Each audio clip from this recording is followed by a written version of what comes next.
clase de hoy, a pesar de que vamos a hacer un pequeño repaso sobre el llamado de Jesús, el llamado del Señor, ¿cuál fue la palabra que el Señor Jesús le dijo a sus discípulos cuando los fue a buscar, cuando los fue a llamar? Sígueme. Algunos piensan que esta palabra tiene que ver con caminar detrás de Dios. O caminar detrás de alguien, detrás de Jesús. Sin embargo, esta palabra carga una profundidad espiritual muy importante. Porque recuerdan ustedes, ¿me escuchan bien? ¿No está muy fuerte? No. ¿Recuerdan ustedes que había diferencia entre discípulo y alumno? ¿Sí? El alumno tenía muchos, pero el discípulo, ¿qué tenía? Son preguntas de examen, así que por eso usted vaya prestando atención. El discípulo tenía un solo maestro. Así se manejaba el pueblo judío o el pueblo hebreo. Entonces cada uno tenía su maestro y el discípulo debía elegir al maestro o el maestro muchas veces elegía al discípulo, ¿sí? Entonces, una vez que el discípulo elegía al maestro o el maestro al discípulo, no se podía cambiar. Era tan importante, que cuando yo soy discípulo, o cuando ellos eran discípulos, y de repente elegían a su maestro, cuando ellos elegían a su maestro, era tan importante que lo que estaban diciendo es, yo dejo toda mi vida. Yo dejo todos mis pensamientos, yo dejo todos mis proyectos, yo dejo todas mis aspiraciones. ¿Para qué? Para ser como. O sea que era una cosa muy fuerte el discipulado en aquellos entonces. Por eso Pablo había sido instruido por un hombre llamado Gamaliel. Pero Pablo tuvo una característica tan particular, tenía una intimidad tan cercana a Dios, que cuando él conoció a Jesús, él dijo, yo mismo recibí del Señor, fue un hombre que recibió de Dios personalmente, y dice, yo dejo por estiércol todo lo que recibí de Gamaliel, y ahora me rindo ante Jesús. Entonces, cuando Pedro, Jacobo, Juan, los discípulos del Señor fueron llamados, ellos estaban diciéndole al Señor, cuando decían, te voy a seguir, sí, yo voy a dejar todo. Voy a dejar mi trabajo, voy a dejar mi familia, ¿entienden? No era una cosa fácil, eso es lo que les quiero decir. Ahora miren si Jesús aparece en forma de hombre. Ponga usted que estemos en esos tiempos y de repente Jesús aparece y le dice, sígueme. Usted lo va a pensar 2 veces, ¿o no? ¿O no? Entonces a veces criticamos mucho al rico, ¿no? Que era un joven que de repente se encuentra con Jesús y Jesús le dice a este joven, sígueme. Pero este joven fue probado en su corazón y a pesar de que conocía la ley, conocía los mandamientos, en su corazón había un amor más profundo hacia el dinero que a las cosas de Dios. Entonces él le dijo, yo te voy a seguir. Pero Jesús, conociendo el corazón de él, sabía lo que le iba a costar. Mirá el que tenía al lado y decirle, Dios sabe lo que te va a costar dejar. Él sabe los dioses que nosotros ponemos primero. Él sabe. Entonces, ¿qué hizo Jesús? Tocó la fibra más íntima del corazón de aquel joven. Y le dijo, bueno, si me vas a seguir, andá y vende todo lo que tenés y dáselo a los pobres. ¿Cuántos se pueden poner en lugar del joven rico? Levante su mano. Vamos, sin miedo, ¿cuántos se ponen en el lugar? Tienen miedo, ¿no? Pero póngase en lugar del joven rico. Y se encuentran con Jesús que le dice, bueno, anda Deshacete de la camioneta 0 kilómetros, deshacete de todas tus casas, deshacete de todo lo que tenés y repartilo al barrio de allá de 149. ¿Es fácil seguir a Jesús? Porque lo que Él siempre va a demandar es lo que nosotros más amamos. ¿Por qué? ¿Jesús necesitaba la plata? No. ¿Qué necesitaba Jesús de ese joven? El corazón. Porque donde está tu tesoro, ahí está. Y el tesoro no solamente está en dinero. El tesoro puede estar en familia, puede estar sobre hijos. El tesoro puede estar en ambiciones de este mundo. El tesoro puede estar en dónde está tu tesoro. Escribe ahí esa pregunta. ¿En dónde está tu tesoro? Porque donde está tu tesoro, ahí va a estar tu corazón. Y Dios te va a decir, bueno, dámelo. Entregámelo ahora. Entonces, no es fácil seguir a Jesús, porque seguir a Jesús y ser un discípulo del Señor es rendir nuestra... Por eso no hay tantos discípulos. Por eso no se habla tanto del discipulado. Porque hoy estamos viviendo tiempos donde queremos un evangelio que nos dé, un Dios que nos dé, pero yo no estoy dispuesto a dar. Que Dios sane mi familia, que Dios bendiga mi casa, que Dios me prospere, pero yo no estoy dispuesto a dar. Y ese no es el evangelio de Cristo. Elías le dice a la viuda, dame a mí primero. Dame a mí primero.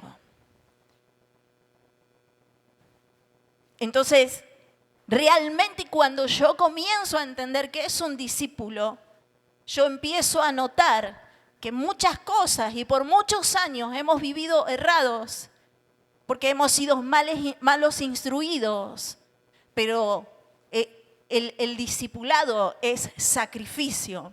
No ofreceré a Dios sacrificio que no me cueste nada. Por eso un discípulo se identifica muy fácil. Porque el discípulo lleva siempre una cruz. Acá estoy yo. Este soy yo. Yo me morí a esto. Yo tuve que dejar esto. El discípulo siempre dejó algo para seguir a Jesús. Alguien que no haya dejado algo para seguir a Jesús no puede ser un discípulo. Todos nosotros hemos dejado cosas para seguir a Jesús. Entonces no es una invitación a caminar detrás del maestro. Jesús estaba diciendo, yo quiero que te rindas completamente, Pedro.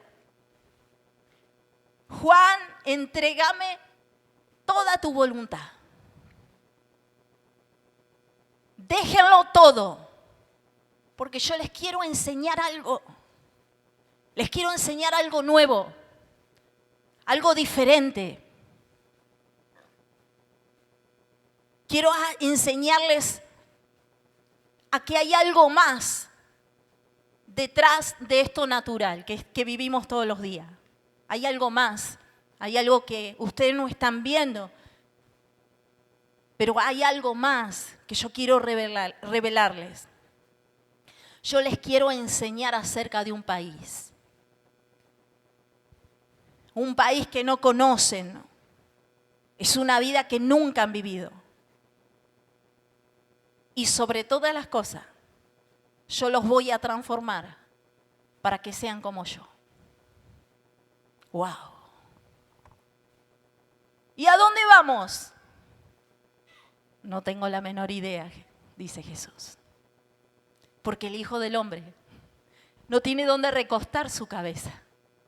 Pero estén tranquilos, porque vuestro Padre que está en los cielos va a cuidar de nosotros. Tremendo. Una invitación impresionante. Por eso hay gente que no pudo seguir a Jesús. Por más que quería. El Señor le quería enseñar a los que rendían todo, les iba a enseñar cosas grandes. Diga conmigo, grandes. Cosas ocultas. Ahora quiero que le diga al que tenés al lado, decirle, prepárate. Porque Jesús te va a enseñar cosas grandes, cosas ocultas, El discípulo va a empezar a dejar de mirar lo natural y va a comenzar a ver lo eterno. Porque sabe que lo natural va a pasar, pasa de moda, es pasajero, pero lo eterno permanece para siempre. Entonces Jesús dice, yo les voy a enseñar. ¿Y qué era lo que el Señor comenzó a enseñarles? ¿Por dónde empezó Jesús? Porque yo les voy a enseñar a ustedes como discípulos las mismas enseñanzas que Jesús le enseñó a sus discípulos.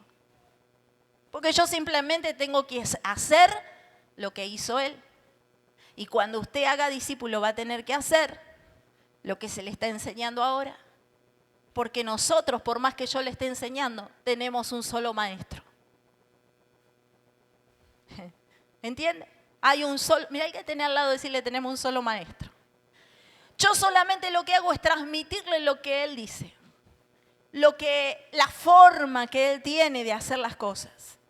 Pero tenemos un solo maestro. Tanto usted como yo aprendemos del mismo rabí. Amén. Entonces, hasta ahora, Pedro, Juan, Jacobo, todos los demás discípulos. ¿Cuántos discípulos eran? Bueno, para la próxima se aprenden los nombres. ¿Sí? Y no solamente eso, sino que usted va a aprender y va a decir, ¿quién sería yo? Yo sería como Pedro, soy arrebatado y soy capaz de cortarle la oreja a alguien por Jesús. No haga eso. Yo sería como Juan, el apóstol del amor. Él se recostaba en el corazón del maestro y escuchaba el latir, dice la Biblia, qué impactante, ¿no? Y cada uno, pero habían mujeres también. Así que si bien en aquellos entonces no se consideraban discípulos, por una cuestión de cultura, pero eran discípulos de Jesús. Tal es así que la primera en evangelizar a los discípulos, a los apóstoles, ¿quién fue? Fue una mujer. Amén. Así que mire usted, cuando Jesús resucitó, no mandó a Pedro a evangelizar que él había resucitado. Cuando Jesús resucitó, no mandó a Juan a evangelizar que él había resucitado. ¿A quién la mandó? A María. Andá y decile a tus hermanos que tenemos un Padre y que es vuestro Padre también. Que tenemos un Dios y que es vuestro Dios también. Y allí fue María. A los gritos. Yo creo que eligió una mujer porque María habrá sido media gritona. Fue desesperada. O sea, nosotros no nos podemos guardar los secretos. Tenemos que compartirlos, ¿o no? Mira, hay que tener al lado, decirle las buenas noticias. Si una mujer la quiere callar, no las puede callar. En algún momento se va a salir, se va a soltar. El hombre le cuesta hablar un poquito más. Le cuesta procesar un poco más. La mujer es más impetuosa, más extrovertida. Así que María salió corriendo y a los gritos, Jesús no está muerto. Él ha resucitado. Y ese fue el primer mensaje de una mujer que amaba a Jesús. Amén. El mensaje del Señor Jesús. Y ya me perdí con todo lo que... Dios mío. Yo les voy a enseñar algo que ustedes no conocen, decía Jesús. Ellos conocían la religión, conocían el templo. Ellos conocían los mandamientos, conocían la ley. Todos ellos. Algunos estaban siendo discipulados por Juan el Bautista. Pero generalmente en la sinagoga los fariseos, los saduceos, predicaban sobre la ley de Moisés. Entonces los discípulos de Jesús conocían lo que era la ley de Moisés, conocían el templo, conocían los mandamientos de Jesús. Sin embargo, a ellos les faltaba una parte. Diga conmigo, no es suficiente con conocer el mensaje, hay que vivirlo. Amén. Y ahí aparece Jesús. Y Jesús vino con un mensaje, el mismo mensaje que predicaba Juan el Bautista. ¿Cuál era el mensaje que predicaba Juan el Bautista? Arrepentíos, porque el reino de los cielos se ha acercado. Jesús predicaba el mismo mensaje. Mateo capítulo 4, versículo 17. Desde entonces comenzó Jesús a predicar y a decir, arrepentíos, ¿por qué? Porque el reino de los cielos se ha acercado. El reino de los cielos no vino solo a la tierra. Yo tendría que preguntarles a ustedes, ¿qué es el reino? ¿Saben que por muchos años estoy en la iglesia? Yo creo que tenía 4 o 5 años cuando conocí a Jesús y había cosas que nunca le entendía. Yo no entendía qué era el reino de Dios, tampoco entendía qué era discipulado, y cuando hacían alguna reunión de discipulado yo me aburría mucho, y cuando hablaban del reino de Dios nunca lo entendía, hasta que de grande el Señor me reveló cuál es la importancia del reino y que yo puedo predicar muchos mensajes, puedo predicar de sanidad, puedo predicar de liberación, puedo predicar del gozo del Espíritu Santo, pero hay un mensaje que el diablo tiembla y no va a querer que nadie de nosotros los predique, y es el mensaje del reino de los cielos que se ha acercado a nosotros, porque quien entienda ese mensaje es una persona que cambiará su vida y se extenderá, como dice el libro de Isaías, a la derecha y a la izquierda, extenderá el sitio de su tienda, las cuerdas de su habitación, no va a ser escasa, y el reino no se va a quedar en un lugar, sino que a través de esa persona el reino va a avanzar. ¿Por qué? Porque el reino viene por la revelación del Espíritu Santo. El reino de Dios, ¿qué es el reino de Dios? El reino de Dios, diga conmigo, es un gobierno, es un país. Es un país donde hay un rey. Ese es el reino. El reino de Dios es la forma de gobernar. Es la forma de gobernar de Dios. Nosotros no conocemos la forma de gobierno de Dios porque es la forma de gobierno de un rey. Pero hay una palabra que sí conocemos, o algunos de ustedes la deben haber escuchado, que lo que identifica el gobierno de Dios sobre su pueblo o sobre su iglesia es la teocracia. Diga conmigo, la teocracia.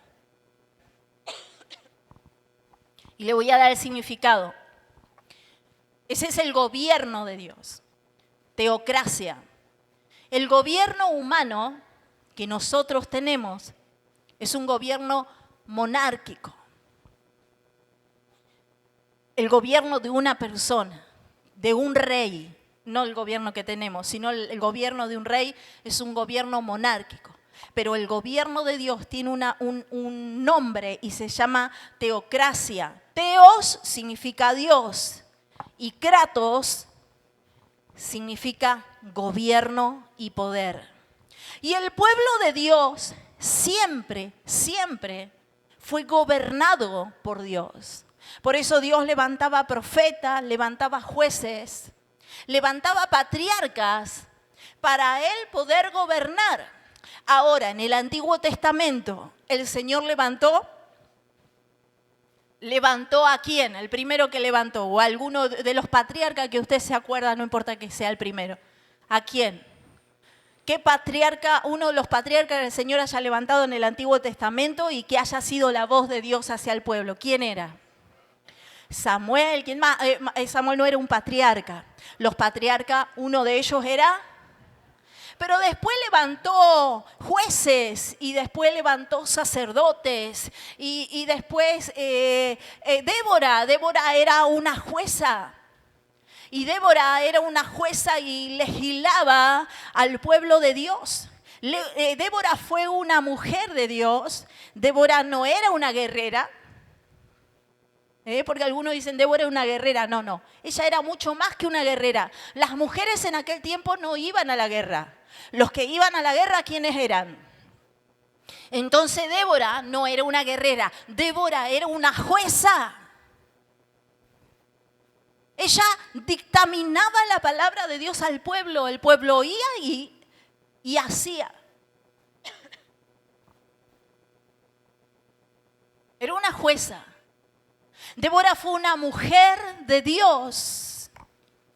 Su nombre significa dulce. Su nombre significa abeja, dulce. Pero también tiene una característica la abeja, que cuando te pica, duele.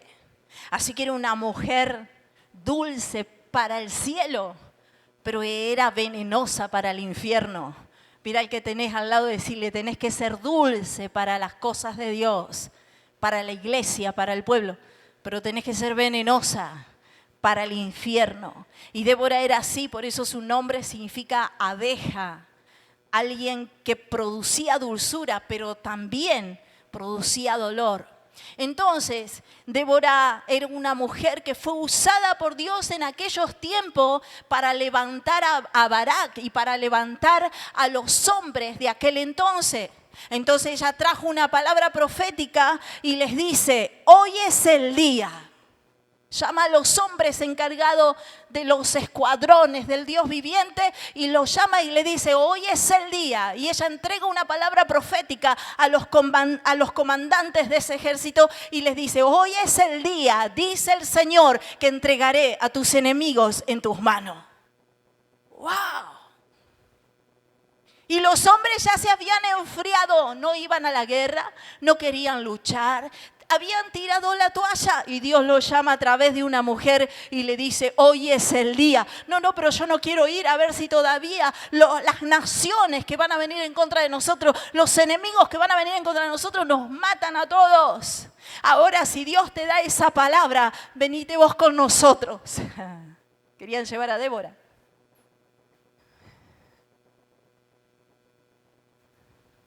Pero había una palabra de Dios. Y esa mujer fue levantada por Dios en aquella época para levantar el sacerdocio que Dios estableció como cabeza de la casa, de la iglesia. Dios dijo, el hombre es la cabeza.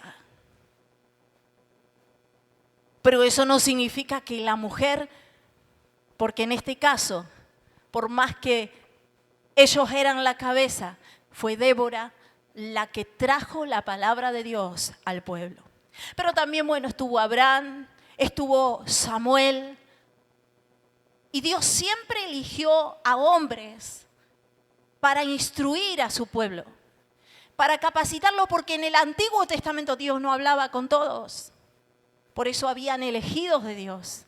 Donde se derramaba el aceite, en ese hombre Dios hablaba. El tiempo fue pasando y en el Nuevo Testamento vemos que siguen habiendo hombres que fueron elegidos por Dios. Y el primero que vemos en el Nuevo Testamento, que usted lo va a conocer porque va a empezar a leer el libro de Mateo, el primero que fue, ¿quién estaba ahí? ¿Quién estaba? ¿Quién? Vamos a leer más la Biblia, decirle al hermano que está al lado. Juan. Y Juan fue llamado por Jesús de una manera muy especial. Juan fue llamado por Jesús cuando estaba en el vientre de su mamá. Dice que María estaba embarazada de Jesús y entra donde estaba Elizabeth y de repente la unción de Dios cayó y Juan pudo sentir el poder del Espíritu Santo. Y de vientre a vientre hubo una ministración de fuego y dice que Juan saltó en el vientre porque había sido lleno del poder del Espíritu Santo. Wow, miren mirá al que tenerlo, decirle, los bebés también reciben el poder del Espíritu Santo cuando están en sus vientres. Así que Juan creció con esa carga de gloria y comenzó a predicar. Arrepentíos, porque el reino de los cielos se ha acercado. Enderecen sus caminos. Todo lo torcido se enderece. Todo lo áspero se allane, porque viene un rey. ¿Qué es lo que estaba haciendo Juan el Bautista? Anunciando, diga conmigo, la llegada de un rey. Y el pueblo de Israel estaba esperando un rey. Pero ellos estaban esperando un rey que los venga a salvar de Roma. Entonces ellos pensaban que este rey iba a venir con espada. Y iba a matar a todos los romanos. Pero cuando apareció Jesús, apareció un hombre totalmente diferente a los que ellos esperaban. Y cuando ellos querían ser liberados de Roma, Jesús dijo, honren a las autoridades, denle a César lo que es de César y denle a Dios lo que es de Dios. Y ellos no entendían porque el pueblo romano los esclavizaba y Dios estaba diciendo, ustedes respeten a Roma. Entonces, ¿qué pasó con el pueblo judío? No creyeron en Jesús. No le creyeron. ¿Y qué dice la palabra de Dios? A los suyos vino. ¿Y qué pasó? Los suyos no le recibieron. Y él decía, yo soy un rey. Entonces Juan predicaba el avenimiento de un rey, que se prepare el pueblo, que prepare todo. El diablo también sabía que en algún momento el Dios, que es un Dios que no tiene rostro para los tiempos aquellos, ellos le llamaban el Dios sin rostro, el Dios verdadero. Pero ellos sabían que algo iba a pasar. ¿Por qué sabían? Y el diablo sabía que algo iba a pasar porque le fue prometido a la serpiente antigua que ella iba a poder, ¿cómo decirle? Poder lastimar a la mujer en el calcañar, que la podía picar. Dios le dijo, la condena a la serpiente, le dice, vos vas a picar en el calcañar a la mujer, pero de la mujer va a salir alguien que te va a aplastar la cabeza. O sea, el que tenía al lado decirle Dios, él la tenía jurada, Satanás. Él lo había prometido, y lo había prometido en el huerto del Edén. Dios le dijo, bueno, está bien. Adán va a pagar las consecuencias, porque el pecado tiene consecuencias. Eva va a pagar las consecuencias, pero vos, serpiente, prepárate. Y prepárate, porque todos los días de tu vida te vas a arrastrar por el piso. Prepárate, Satanás, prepárate, serpiente, porque yo no me voy a quedar con los brazos cruzados. Vos vas a poder herir a la mujer, vas a poder herir al hombre, pero yo voy a traer de la mujer a alguien que va a aplastarte la cabeza y no te vas a levantar nunca más. Oh, aleluya. ¿Vieron? Por eso que nosotros tenemos que entender este principio. El diablo no está sobre nosotros, el diablo está bajo nuestros pies. Así que los años pasaron como 2000 años. El diablo estaba contento. No aparece. ¿Qué va a hacer? Juan el Bautista no le hace mal a nadie. Se mata predicando. Predica en el desierto. Seguramente algún alacrán, alguna serpiente lo va a escuchar. Tiene pocos discípulos Juan el Bautista, así que no hay de qué preocuparse. Que siga predicando, que siga la suya, que siga bautizando. Pero había un plan perfecto divino de parte del cielo que se estaba preparando. Y Juan lo sabía, Juan lo percibía, Juan conocía los tiempos de Dios, porque el único que puede revelar los tiempos de Dios es el Espíritu Santo. Y Juan estaba lleno del Espíritu Santo, aunque lo trataban como loco por cómo se vestía, aunque decían él está predicando en el desierto, nadie lo escucha, pero el cielo lo estaba escuchando y el tiempo de Dios llegó. Y cuando el tiempo de Dios llegó, los ángeles del cielo, los pastores que estaban atendiendo las ovejas en la noche, dice que escucharon el clamor de ángeles que decían, oh, gloria a Dios en las alturas y en la tierra paz y buena voluntad para con los hombres, porque llega el tiempo del nacimiento del Rey, oh, de Manuel, de Dios con nosotros, el Dios sin rostro, el Dios que no podemos ver, ese Dios se va a hacer carne. Y dice que Él dejó su divinidad y tomó forma de hombre y vino y habitó entre nosotros y nadie le reconoció. Pero ese niño que estaba en Belén de Judea y que había nacido recién no era otra cosa más que el que había profetizado Isaías. Oh, Él viene con un reino fuerte, Él viene con un principado sobre sus hombros. Él será llamado, él será llamado poderoso, Dios fiel, Dios eterno, príncipe de paz. Aleluya, aleluya. Mire, Dios mío, el tiempo llegó y el diablo, cuando llegó ese tiempo, comenzó a asustarse. Y entonces vamos a leer lo que pasó. En Mateo, capítulo 2.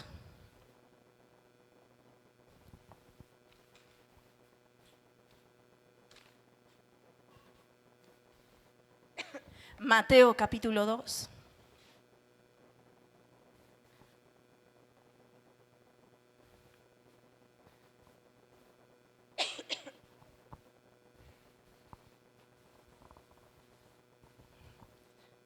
Comienza el tiempo del reinado de Dios en la tierra a través de Jesús. Y dice así la palabra del Señor. Cuando Jesús nació en Belén de Judea, ¿en días de quién? ¿En día de quién? Entonces, un rey, que muchos no sabían que era rey, estaba naciendo donde ya había, complicado, ¿no?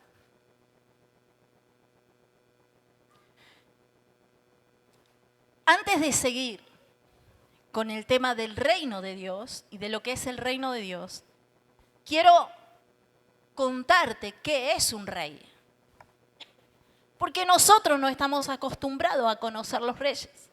Entonces yo, para entender el reinado de Jesús en mi vida, yo tuve que entender qué es un rey. Y un rey no es un gobernante. Un rey no es un presidente. Un rey no es un conferencista. Los reyes son únicos, diga conmigo, únicos. ¿Por qué? Porque los reyes no necesitan de nuestro voto para existir. Ellos nacen rey. Ellos son rey por naturaleza. Los reyes nacen rey. Así que cuando Jesús nació, se escuchó la predicación de los magos del Oriente. Espere que estoy buscando el texto. De los magos del Oriente, que decían los magos del Oriente. Esto lo hablamos siempre en Navidad.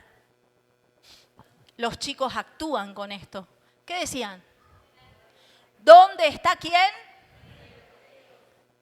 Una estrella había anunciado que un evento muy importante estaba sucediendo en Belén.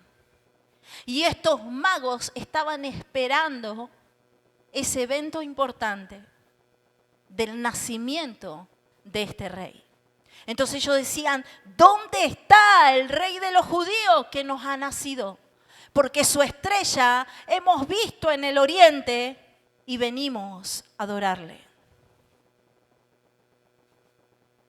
Entonces, ¿qué es lo que pasó? ¿Quién estaba reinando en aquel entonces?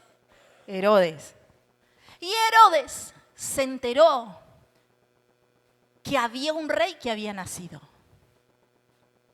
¿Y qué hizo Herodes? Se sintió amenazado. Entonces, ¿qué mandó a hacer? Mandó a matar a todos los niños menores de 2 años.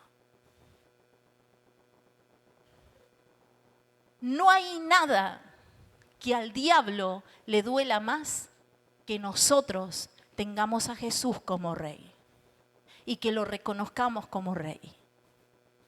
Al diablo no le duele que tú lo sientas a Jesús como Salvador nada más, porque mucha gente piensa que Jesús vino a salvarlos y siguen su vida como si nada. Al diablo le duele que la gente tenga la revelación de que Jesús es el Rey. Porque si ellos entienden que Jesús es el Rey, entonces ellos van a vivir sometidos a ese reino. Y si uno vive sometido al reino de Dios, al gobierno de Dios, ¿qué pasa con las tinieblas? No tienen autoridad sobre tu vida. Entonces, ¿qué dijo Herodes? Acá el único rey soy yo. ¿Qué dice Satanás? Acá el único rey soy yo. Porque Herodes representa al Dios de este siglo. Entonces, ¿qué hizo? Mandó a matar a todos los niños menores de 2 años. Jesús creció con el favor y la gracia del Padre.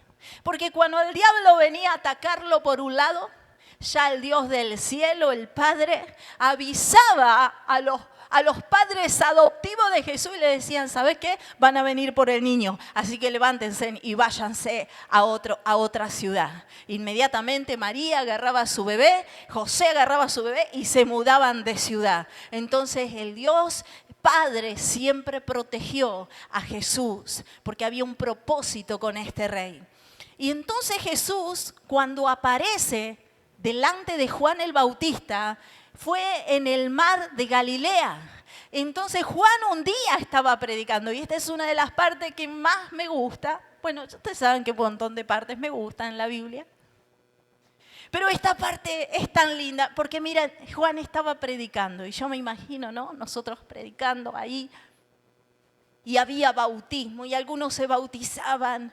Y otros hablaban en lengua y otros recibían a Jesús y seguramente cantaban canciones a la orilla del mar, ahí en el desierto, porque Juan predicaba ahí y de repente ve que alguien venía caminando por la playa.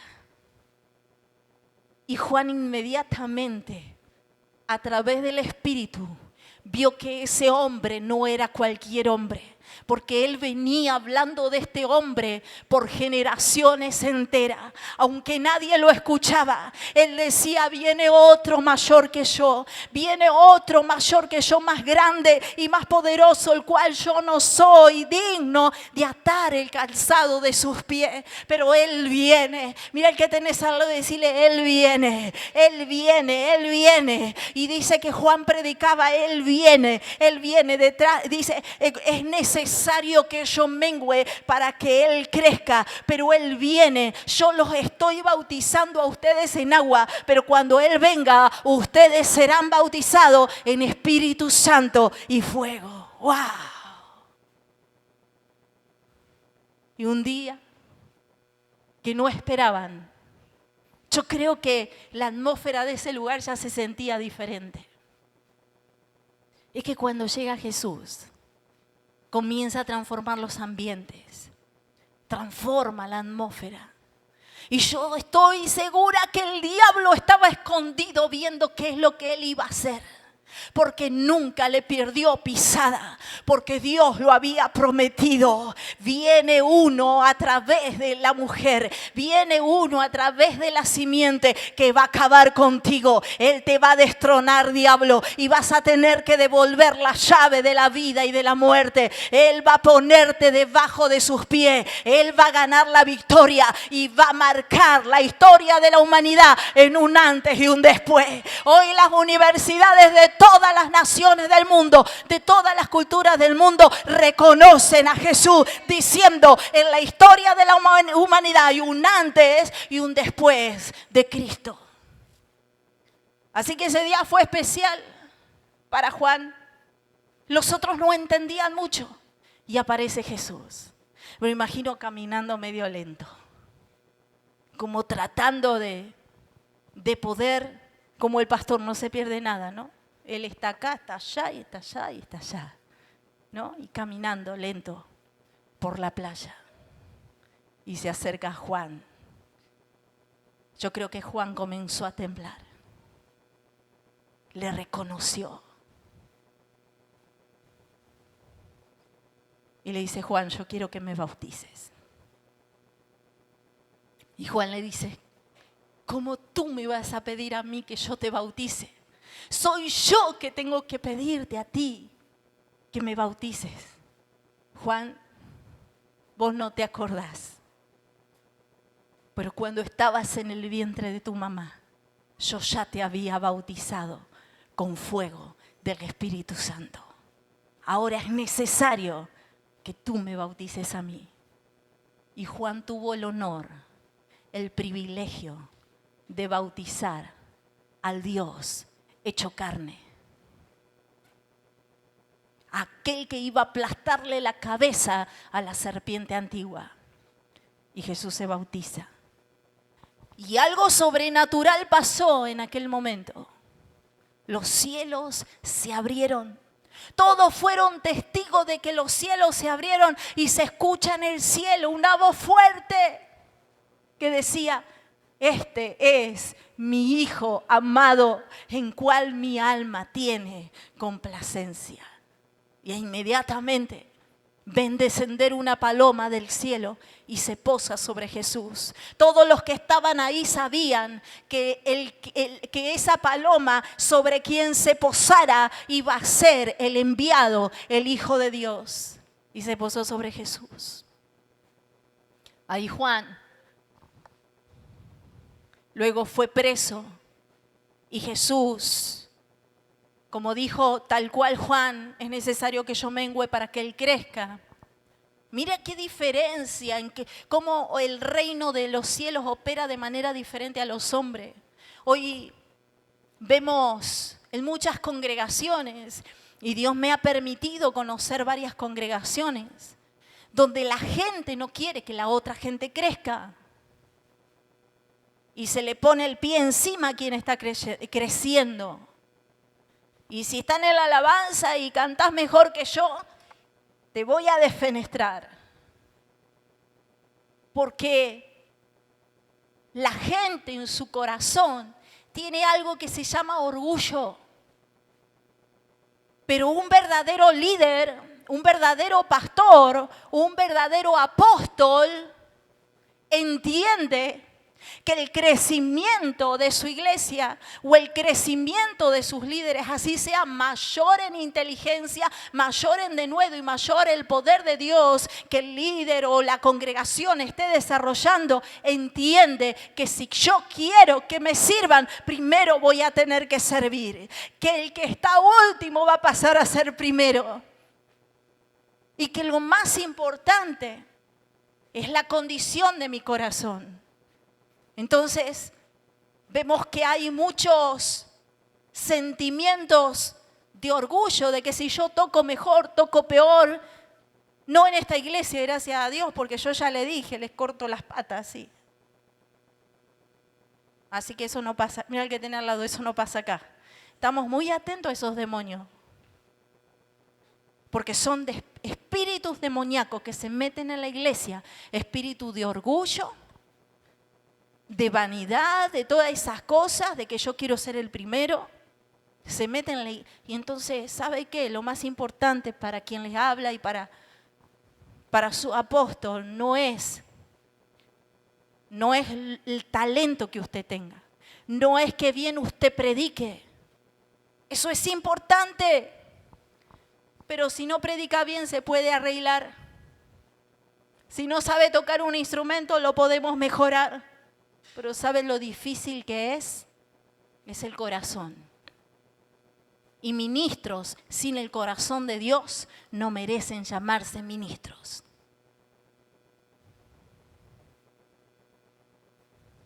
Porque un verdadero ministro lo que siempre va a querer es que el otro pueda crecer aún más que yo.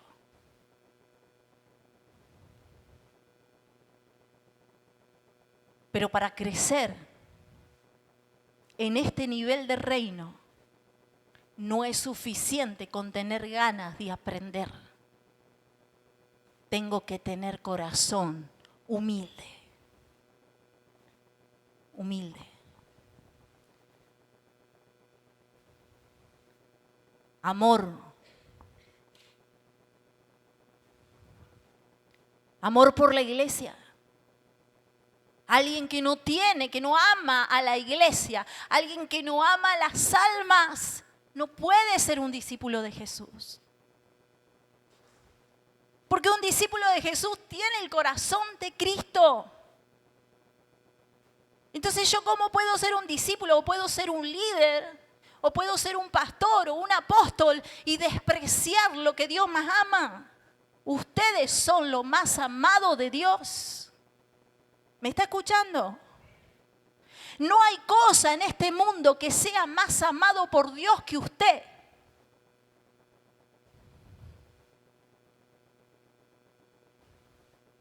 Por eso el diablo se la agarra con usted, decía el pastor. Porque con Dios ya no se la puede agarrar, porque Él es Dios, pero se lo agarra con lo que más ama. ¿Qué es lo que más ama? Usted. Y Jesús viene con un mensaje, la teocracia. El reino de Dios ha llegado. Diga conmigo, el reino de Dios ha llegado. Y como dije, los reyes nacen reyes. Por eso que cuando Jesús nació, reconocieron que Él era un rey. Le trajeron oro, incienso, mirra, y los magos, los ángeles reconocieron que era el rey.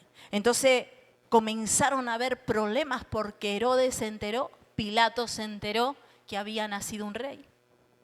Así que ahí se levantó. Fue la primera vez que hubo, en este caso, una ¿cómo se dice? Contradicción entre reino o contraataques de reino. Contraoposición de reinos. A pesar de que él era un pequeño bebé, ya era una amenaza que se estaba manifestando para el reino de las tinieblas. Entonces Pilatos le preguntaba, ¿tú dices que eres rey? Y Jesús, ¿qué le respondía? Tú lo has dicho. Pero tú eres el rey de los judíos. Y le pegaban, ¡pah! Tú lo dices. Para esta razón yo nací. Yo soy rey. Como el rey nace rey, nosotros no hacemos rey a Jesús. Él es rey. Le guste a quien le guste.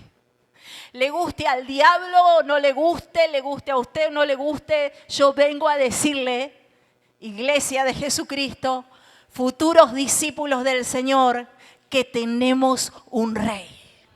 ¿Me está escuchando? ¿Me está escuchando? Tenemos un rey. Y el rey es el lado opuesto de un presidente. Un presidente trabaja a través de la democracia. Funciona a través de una consulta. Por eso tiene un Senado, un Congreso, un gabinete y muchos poderes en democracia. Pero en un reino, la autoridad máxima, ¿quién es? Para que usted se acuerde que tiene un rey. Y él no pide permiso a nadie. Él no le pregunta a nadie. Él no le dice a usted, si querés me podés obedecer en esto. Él no pregunta, ¿qué opinás vos con respecto a esto? Un rey funciona a través de que su palabra cada vez que habla es un decreto. Y es un decreto inamovible. Y él dice, esto no es así. Y entonces sus súbditos dicen, así es, Señor, así es, Rey. Esto no es así. En la democracia todos tenemos voz y voto. En el reino de Dios no. ¿Cuántos quieren seguir siendo discípulos del Señor? Decirle al que tenés al lado, no va a haber ni voz ni voto acá.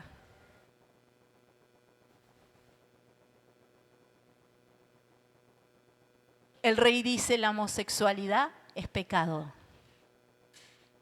¿Qué decimos nosotros? Sí, Señor. El rey dice, la mentira es pecado. ¿Qué decimos nosotros? El rey dice, el adulterio es pecado. ¿Qué dice nosotros? ¿Qué decimos? Mira, el que tenía lo de si no tiene ni voz ni voto, lo que él dice es.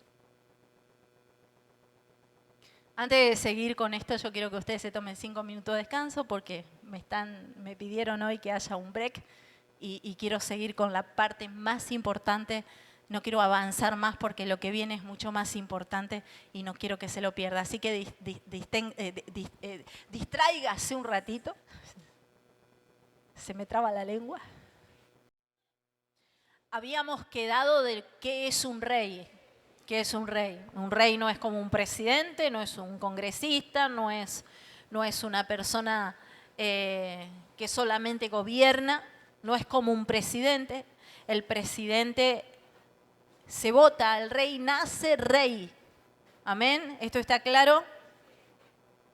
Por eso el rey es el lado opuesto al presidente.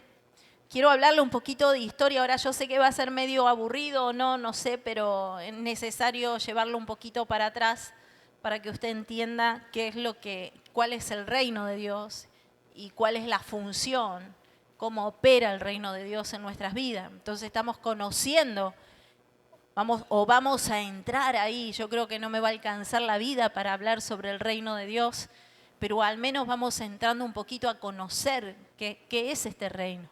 Dijimos, por el momento dijimos que el reino de los cielos, ¿qué es? Es la forma de gobierno de Dios en la tierra. Dijimos que el reino de los cielos tiene un rey y que ese rey, ¿cómo se llama? Jesús. Amén. Y ese rey nació rey y algunos lo reconocieron. Aún los cielos reconocieron. Esa estrella que se manifestó ese día estaba reconociendo a Jesús como el rey, como el Mesías que iba a venir a establecer un reino y a salvar a su pueblo. Por eso un rey tiene otra característica muy especial, que no tiene un presidente. Y otra de las características muy especiales que tiene un rey es que cuando él habla, lo que él dice es ley. Por eso los reyes hablan poco.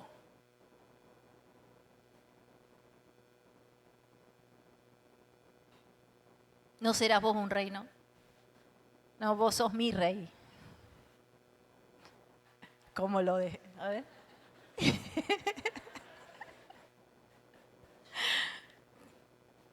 Agarra esa.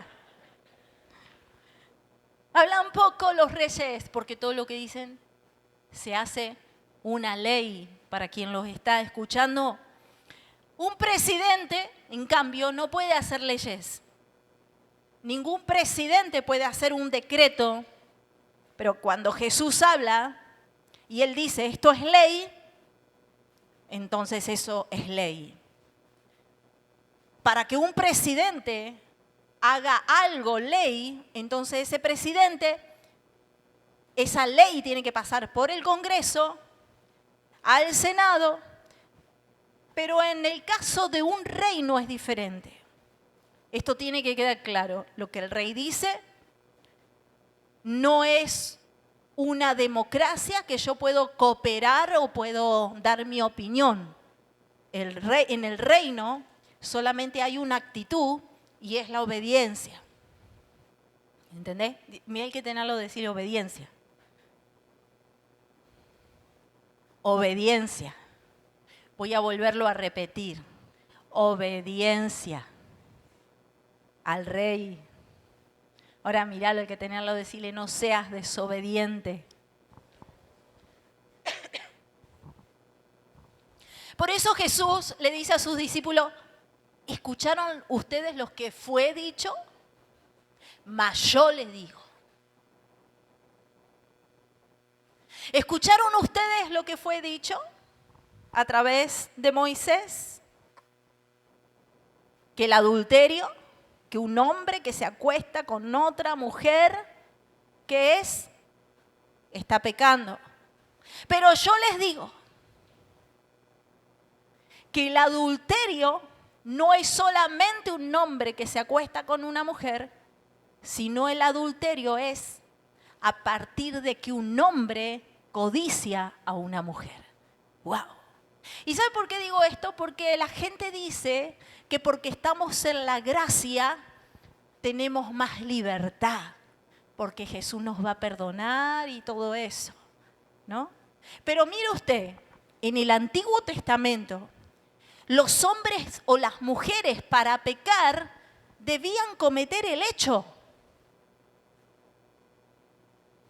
Una mujer no se consideraba una mujer de la vida solamente porque ella pensara en diferentes hombres.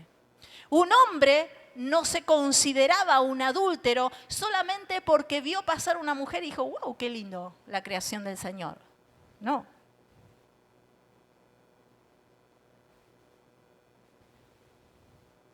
El hecho era lo más importante. Entonces cuando encontraban a la mujer en un acto de adulterio, ahí dijeron, vamos a apedrearla, porque en la ley de Moisés está escrito que la mujer debe ser apedreada. Jesús lo mira a los discípulos ahora y le dice, ¿ustedes escucharon lo que dijo Moisés? Pero yo les digo que cualquiera que mire a una mujer para codiciarla, ya ha adulterado en su corazón. ¡Wow! Estamos con la soga en el cuello de ahora en más. Ustedes saben que en la ley de Moisés, cuando un hombre era un homicida, ese hombre iba a ir a cumplir una condena, tenía que pagar por su delito. Pero yo les digo que cualquiera de ustedes que no ame a su hermano que ve, tampoco ama a Dios porque no le ve. Y cualquiera que no ame a su hermano que ve es un homicida. Y ningún homicida entrará al reino de los cielos. ¡Wow! Mira el que tenés al lado y decirle, ¡wow! Estamos todos fritos. Dígame, ¿qué era más fácil, el Antiguo Testamento o el Nuevo? ¿Está seguro usted? Sí, sí. Para mí sí. ¿O no? No quiero generalizar, pero ¿a quién no se le ha cruzado algún pájaro volando por su cabeza? No quiero generalizar, pero ¿quién en algún momento no ha amado al hermano que tiene al lado? ¿O no? ¿Quién en algún momento no ha hablado mal de un hermano o de un familiar? ¿Quién en algún momento no ha hablado mal de los gobernantes? ¿Quién en algún momento no ha hablado mal de sus pastores? Yo sé que ustedes no porque nos aman. Pero ¿quién no ha hecho algo así?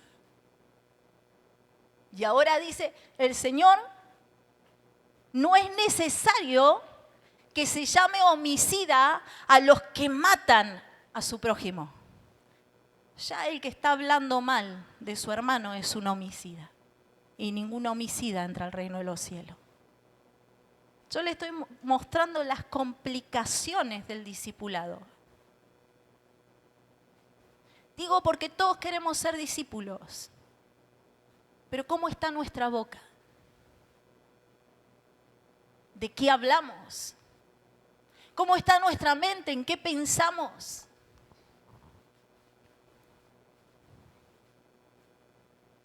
Porque en el Nuevo Testamento, en el libro de Apocalipsis, dice, ningún adúltero. ¿Y quién es adúltero en el tiempo de la gracia? ¿El que se acuesta con una mujer? Sí, pero el que no se acuesta, pero piensa, también. Y la Biblia dice en el libro de Apocalipsis, que es el Nuevo Testamento, dice, ningún adúltero, ningún fornicario. ¿Quién es más? Ni los borrachos, ni los homicidas. ¿Quiénes son los homicidas? ¿Los que matan a alguien y están en la cárcel ahora? No, ¿quiénes son los homicidas? Los que hablan mal de la gente. Ningún homicida entrará al reino de los cielos. La pregunta es, ¿Todos nosotros hoy estamos aptos para entrar al reino de los cielos? Piénselo. Piénselo. ¿Estamos aptos para entrar al reino de los cielos? Según lo que Jesús habla. Ni siquiera estoy hablando de la ley de Moisés.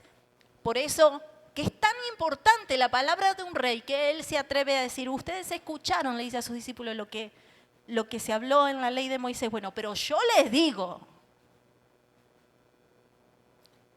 y si un rey dice algo, se requiere obediencia absoluta. Por eso que odiamos los reyes. Todos queremos democracia. Todos queremos presidente.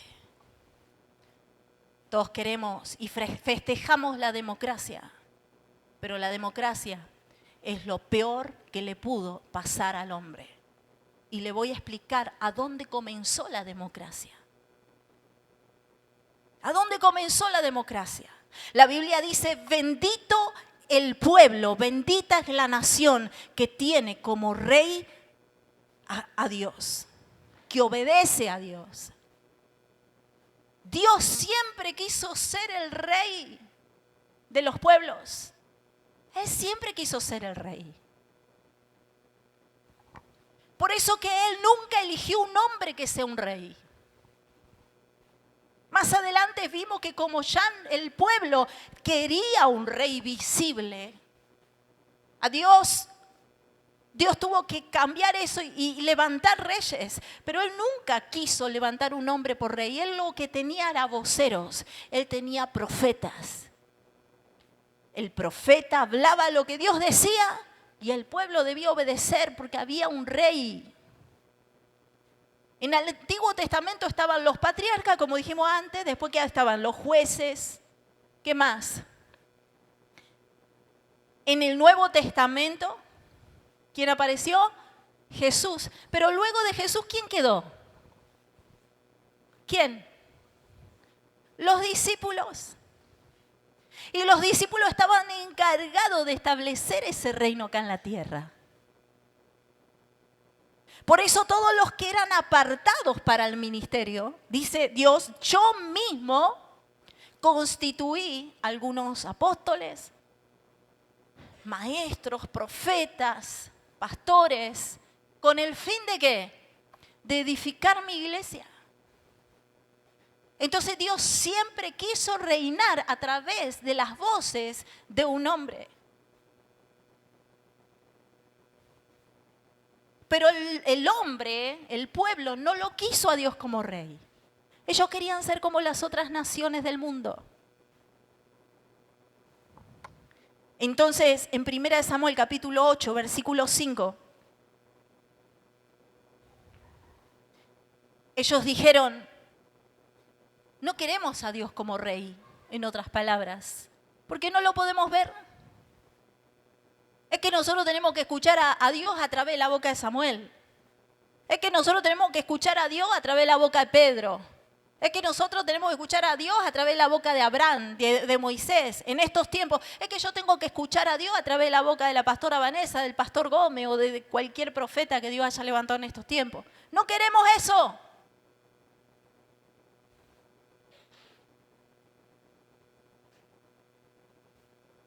Porque lo que dice este rey solamente lo oímos, pero no vemos al rey.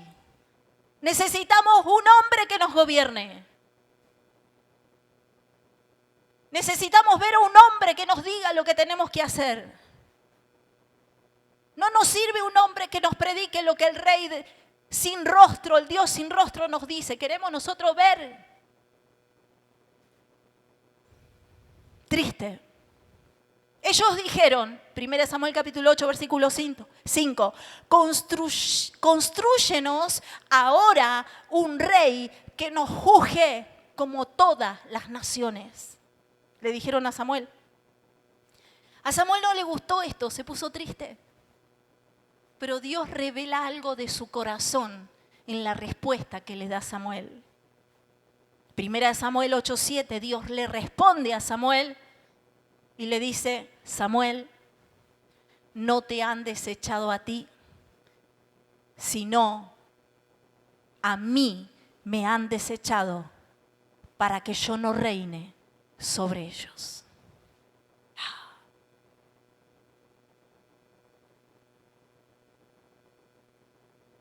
Qué triste, ¿no? Dios quería ser el rey de su pueblo. Dios quiere ser el rey de nosotros. Él es rey, pero no es el rey de todos. Él es el rey de los que se dejan gobernar. Dios siempre quiso ser el rey de su pueblo. Israel vivía en teocracia. Dios gobernaba directamente a través de los profetas, a través de los jueces, a través de los patriarcas. Pero el pueblo rechazó ese tipo de gobierno para tener algo más visible, más humano, más como las otras naciones. Y hoy nosotros festejamos la democracia, pero vengo a traerte un cambio de mentalidad. Porque nosotros en el reino de los cielos no vamos a vivir en democracia, vamos a vivir en teocracia. Hay uno solo que tiene la última palabra y se llama Jesús. ¿Me está siguiendo? Es muy importante que usted me pueda seguir lo que estoy diciendo. Con un presidente podemos estar en desacuerdo, pero con Dios no podemos estar en desacuerdo. El cristiano promedio no está viviendo en el reino de Dios y no conoce lo que es el reino de Dios. No conoce su cultura, no conoce su forma de proceder, no conoce sus leyes, pero vienen a la iglesia, pero no están viviendo en el reino. Por eso la gente odió a Jesús. Por eso lo crucificaron. Porque Jesús vino a predicar un reino. Y un reino demanda obediencia absoluta. Toda la Biblia que nosotros leemos habla de un reino, de un país, de una nación que no se puede ver, pero que se quiere establecer en nosotros. La iglesia no es un reino. Diga conmigo, la iglesia no es un reino. Y te voy a hablar un poquito de la historia de la iglesia y por qué nos llamamos iglesia. Jesús mencionó a Pedro y a sus discípulos la palabra iglesia, que significa eclesia. Pero la palabra iglesia fue inventada por ciertos hombres que en aquel tiempo supuestamente desbordaban de sabiduría. Los griegos, Aristóteles, Platón, Sócrates. ¿Cuánto escucharon hablar de ellos Eran filósofos en aquel tiempo muy importantes. De ahí nace la idea de la democracia. La democracia es una idea totalmente griega y no viene de la Biblia. De la Biblia viene ¿la qué? La democracia es un gobierno donde la gente puede resistir lo que dice un presidente, puede cambiar lo que dice un presidente, pero la teocracia viene directamente de Dios, es un gobierno de Dios, es un gobierno de un rey y no podemos torcer lo que Él dice. ¿Me va siguiendo hasta ahí? Entonces, la palabra iglesia viene de una filosofía griega. Entonces, el Imperio Romano, donde estaba operando el lugar donde nació Jesús, el Imperio Romano adopta esta filosofía griega y los romanos comenzaron a gobernar a través de esta forma de pensar. Entonces, la filosofía griega dice que hay que controlar a la gente y para controlar a la gente debes escoger un ciudadano principal para que gobierne. Eso es democracia, es lo que están haciendo con nosotros. Me van a borrar el video de YouTube. Esa es la filosofía que tienen las naciones del mundo. Hay que controlar las masas. Hay que controlar las multitudes. ¿Cómo lo vamos a hacer? Vamos a elegir un hombre que sea la voz de lo que se tiene que hacer. Entonces todos los ciudadanos van a hacer lo que ese presidente diga, aunque vamos a hacerle creer a ellos que tienen poder de decisión. Mira el que tiene al lado, decirle, olvídate. Todo gobierno de hombres corrupto.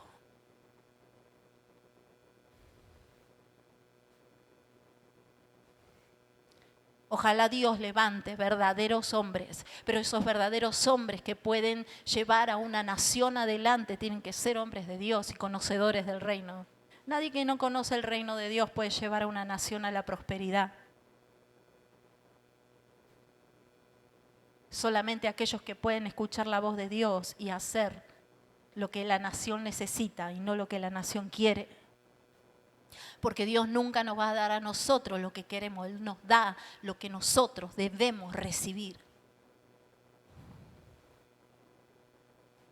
Entonces, América está controlada por ideas griegas y este es el espíritu del anticristo que vino a destruir la teocracia, la forma de gobierno de Dios, para implementar una democracia o una monarquía, la forma de gobierno de los hombres.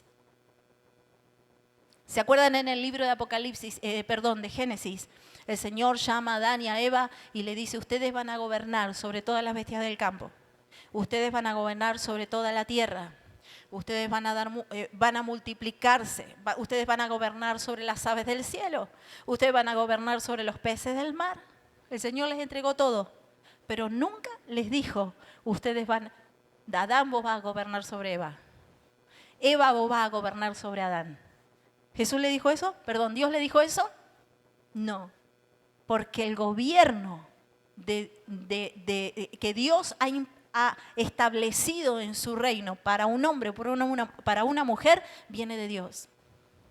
Por eso usted no está acá en esta tierra para gobernar a los hijos, para dominar, sería la palabra exacta, para dominar a su marido. ¿Sabe por qué muchas familias se destruyen? Porque siempre hay alguien en el matrimonio que quiere dominar. Y que vos no vas a hacer lo que querés hacer, vos vas a hacer lo que yo te digo. Mirá el que tener al lado y decirle, como dice mi hija Milena, ¿perdón?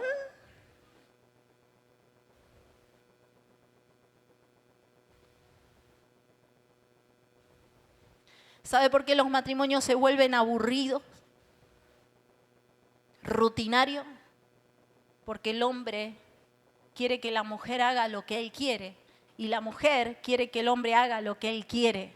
Y no, de una vez que se casan y que se les llama esposo, piensan que no es esposo, que es esposa. Entonces es como que la esposa no es una persona, sino son esposas. ¿Entiende? Ahora es mío. Mira el que tenés al lado, es mío. Y no se da cuenta que el hombre o la mujer tiene libertad. Y que el hombre y la mujer nos tenemos que elegir todos los días.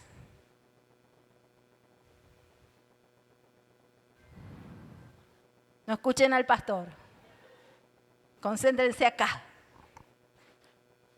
Entonces, ¿Saben cuando nosotros empezamos a ser felices con el pastor? O una de las cosas que nos ayudó a ser felices en nuestro matrimonio, y esto quizás les va a ayudar a ustedes. Yo no sé si a ustedes les pasa, pero tenemos un problema con los hombres, también con las mujeres, ¿no? Porque tengo que ser equitativa.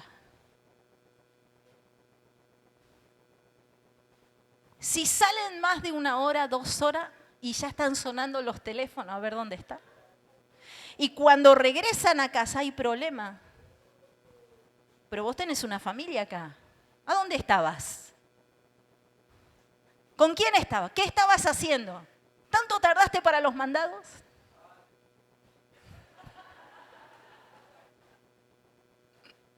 Mira que tenía al lado de decirle, Señor te está hablando.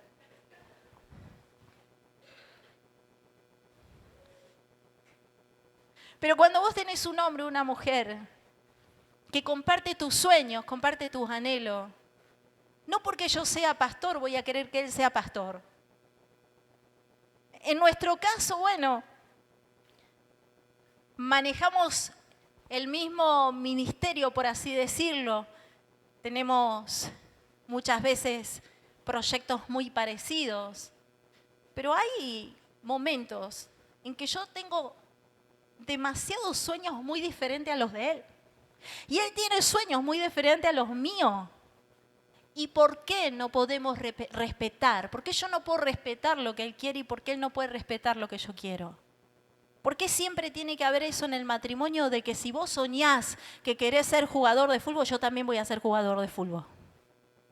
O me llevás con vos en la mochila. Mira, hay que tenerlo, decirle, pero soltame. Me estás asfixiando. Y qué lindo es cuando de repente cada uno tiene sus sueños y el otro no te anula.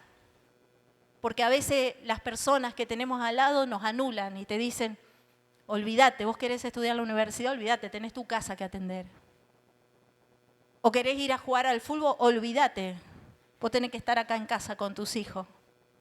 Los hombres digan amén. Pero es lindo poder nosotros, porque por más que estemos casados, eso no significa que estemos castrados y que ya no tengamos vida. Entonces cada cual tiene su vida y cuando nos juntamos tenemos de qué conversar. Yo en la iglesia que hago todo este trabajo, todo el movimiento de la iglesia, a mí me encanta conversar con mi esposo. Yo me levanto a la mañana y él me tiene que aguantar y yo le cuento. Y le cuento de los líderes y le cuento de la gente nueva. Y le digo, el Señor me habló esto. Y ¿sabes qué me dijo el Señor esto? Y mi esposo está ahí escuchando. Pero cuando él me habla de sus cosas, yo ahí estoy escuchando. Porque para mí también es importante.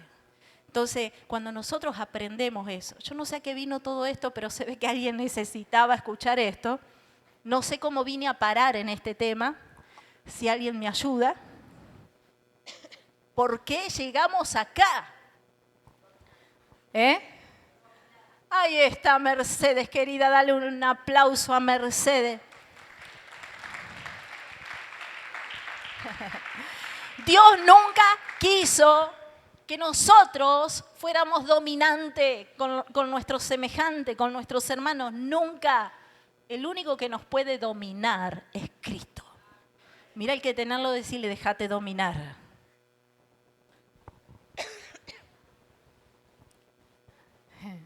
Porque Él es un rey. Entonces, los griegos tenían esta idea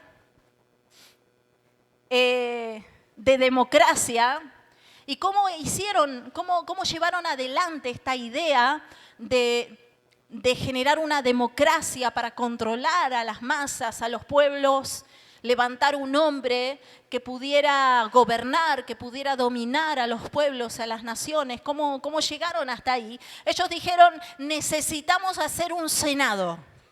¿Qué es un senado? Un senado es una asamblea. ¿Y saben cómo le llamaron a eso? Iglesia, eclesia. Un senado es un grupo de gente que se reúne para recibir la mentalidad del rey o del gobernante en este caso. Tremendo, ¿no? Entonces ellos crearon un senado, una asamblea que se llamaba iglesia.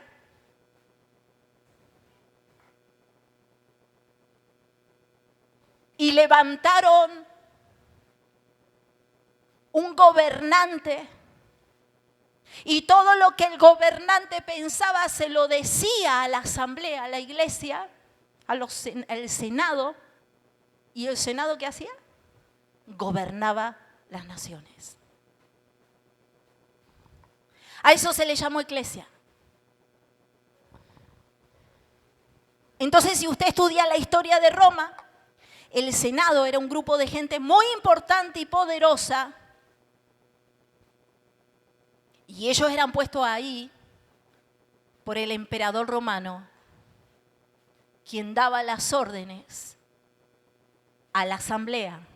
La asamblea adoptaba la mente de ese emperador, las ideas de ese emperador, ¿y qué hacía?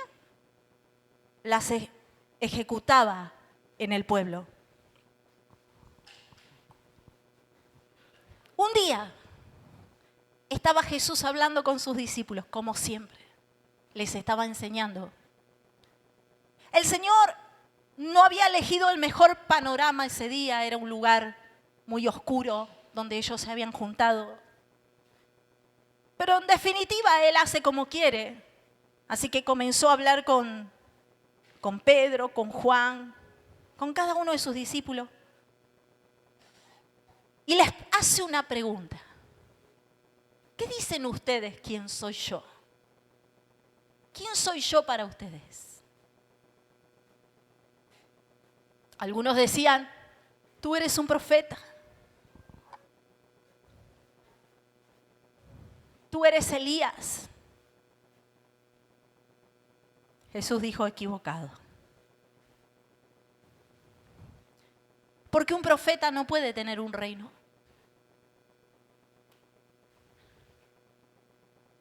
Un profeta lo que hace es hablar de parte de Dios. Pero Pedro, el más loco de los discípulos,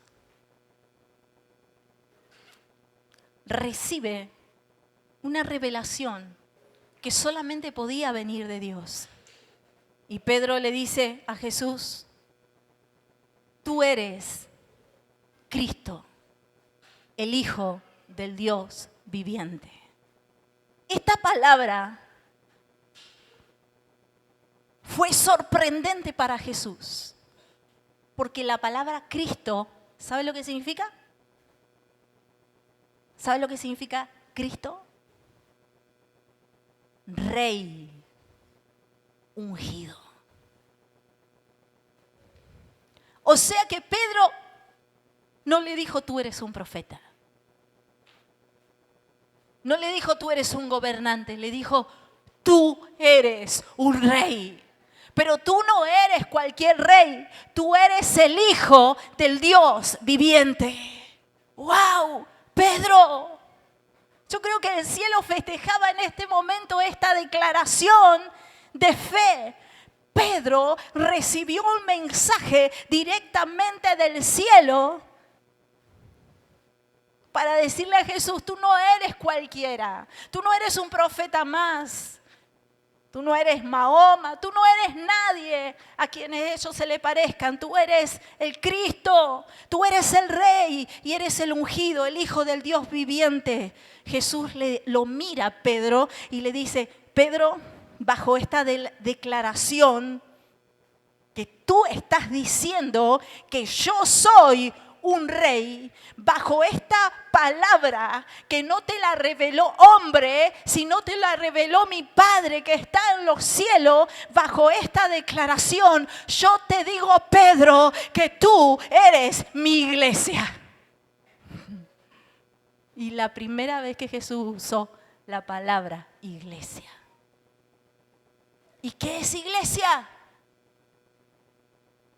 Para los griegos era un grupo de personas, una asamblea, un senado que recibía la mentalidad del que gobernaba.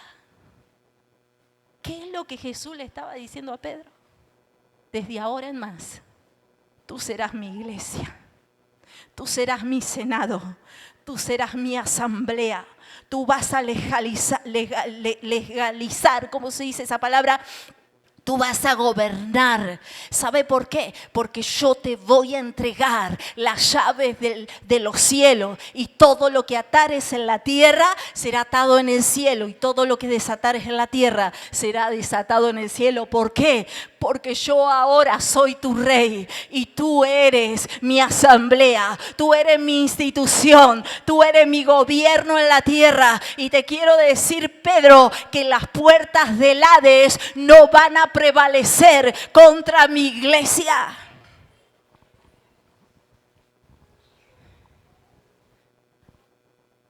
Por eso Jesús empezó a adoptar esta palabra iglesia. Porque la iglesia debe recibir la mente del rey. ¿Me está escuchando? Y legislazar en el territorio llamado tierra. En otras palabras, la iglesia es la administración del reino de los cielos. Es un cuerpo político aquí en la tierra, representando el gobierno del cielo en la tierra. Así que mira al que tenés al lado y decirle, wow, vos no sos cualquier cosa.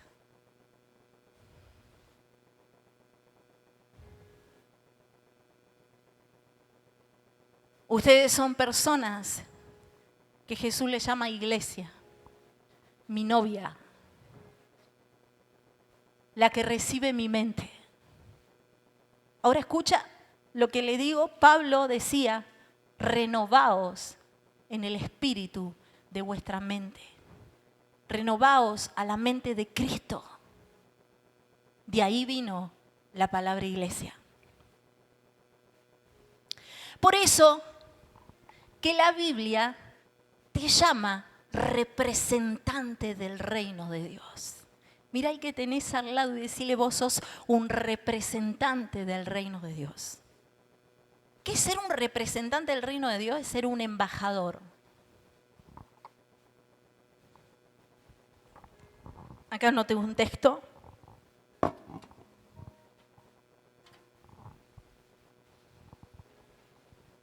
Segunda de Corintios capítulo 5, versículo 20.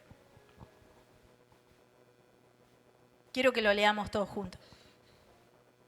La iglesia del Señor, la asamblea del Señor, el senado del Señor, los representantes de la mente del Rey. ¿Habrá alguien en esta noche? Segunda de Corintios 5, 20. Así que, diga conmigo, así que. Mira el que tenés al lado de decirle, así que. ¿Qué somos? ¿Qué somos? ¿Qué somos? ¿En nombre de quién? ¿Quién es Cristo? ¿Qué significa Cristo? Rey. ¿Cualquier rey? No. El Hijo del Dios viviente. Cristo es el Rey ungido que viene del cielo. Nosotros somos su iglesia, su asamblea, su senado, los que estamos preparados para decirle a este mundo, no venimos a predicarte algo vacío y hueco, venimos a transmitir la mente de nuestro reino aquí en nuestra tierra. Déjame decirte, familia, que no conoces a Jesús, yo soy un representante, yo soy un embajador de la mente de Jesús, del Rey. Ahora se dice, aunque somos embajadores en nombre de Cristo, como si Dios rogase por medio de nosotros. Os rogamos en nombre de Cristo, reconciliaos con Dios. ¿Cuál es el mensaje? Arrepentíos, porque el reino de los cielos se ha acercado. Y eso es lo que hace un discípulo. Un discípulo es un embajador de Dios. Un discípulo es un representante de Dios. Y no solamente que representa a Dios, sino que Él trae algo que no es de este mundo y es la mente de Jesús. Entonces, en las naciones del mundo, cuando se conoce a un embajador, tú no estás conociendo a una persona. Esto es lo natural. Cuando conoces a un embajador, tú no estás conociendo a una persona. ¿Sabes a quién estás conociendo? A una nación. Yo quiero que te pongas de pie.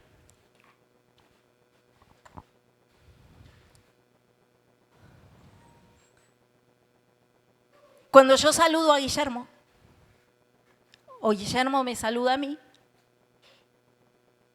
yo no estoy conociendo a Guillermo. Guillermo está representando la nación de la cual él es parte. Por eso es tan importante que nosotros seamos como Jesús. Es una gran responsabilidad representar a una nación. Es más, cuando un embajador se presenta, o usted está delante de un embajador, ¿sabe cómo se saluda? Gabriel, ¿sabes? Se hace reverencia. Mira el que tenés al lado, decirle, sos un embajador, saludame, soy un embajador, saludame. No entendemos esas cosas muchas veces. No entendemos que estamos en este mundo para representar la mente de nuestro Rey.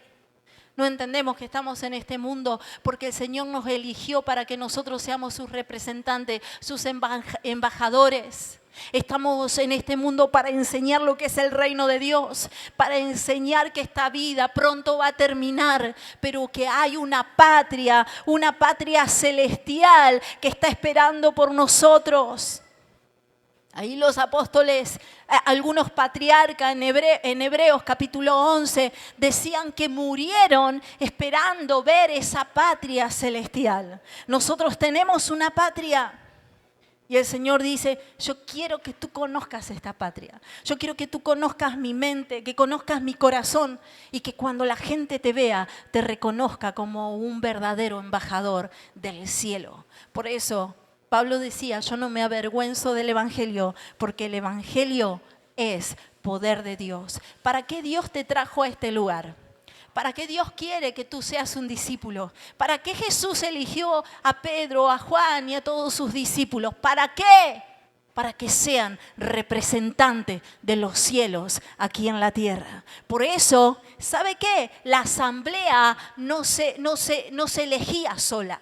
El Senado no se elegía solo, sino que el líder principal elegía a los que iban a ser parte de la asamblea. Esto quiere decir, cuando Jesús le dijo a sus discípulos, ustedes no me eligieron a mí, sino que yo los elegí a vosotros. ¿Para qué? Para que sean mi asamblea, para que sean mi Senado, para que ustedes puedan visualizar y tener mi mente y establecerla en medio de los hombres. Cierra tus ojos.